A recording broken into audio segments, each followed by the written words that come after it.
Hello friends, പുതിയൊരു വീഡിയോയിലോട്ട് സ്വാഗതം. നമ്മൾ നേരത്തെ ഇട്ട വളത്തിൻ്റെ റിസൾട്ടാണ് ഈ വീഡിയോയിൽ കാണുന്നത്.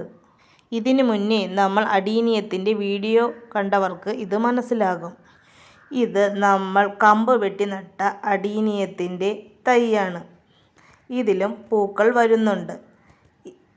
ധാരാളം മൊട്ടുകളും വന്ന് നിൽക്കുകയാണ്. ഇത്രയും പൂക്കളുണ്ടാകാൻ കാരണം ചാണകവും DAP ഇട്ട് കൊടുത്തത് കൊണ്ടാണ്. ചാണകം ജൈവവളമാണ്, അതുകൊണ്ട് അതിൻ്റെ റിസൾട്ട് അല്പം വൈകും. DAP രാസവളമായതുകൊണ്ട് തന്നെ അതിൻ്റെ റിസൾട്ട് ഉടനെ ലഭിക്കുകയും ചെയ്യും. ഇതിൽ നമുക്ക് സീഡ്സ് വന്ന് നിൽക്കുകയാണ്. സീഡ്സിനെ നമുക്ക് റബ്ബർ ബാൻഡ് ഇട്ട് നിർത്താം. ഇതുപോലെ ചെയ്തില്ലെങ്കിൽ ഉണങ്ങുമ്പോൾ ഇതിൻ്റെ അകത്തിരിക്കുന്ന വിത്തുകളെല്ലാം പറന്നു പോകും. ഇത് അപ്പൂപ്പൻ താടി പോലെയാണ് ഇരിക്കുന്നത്.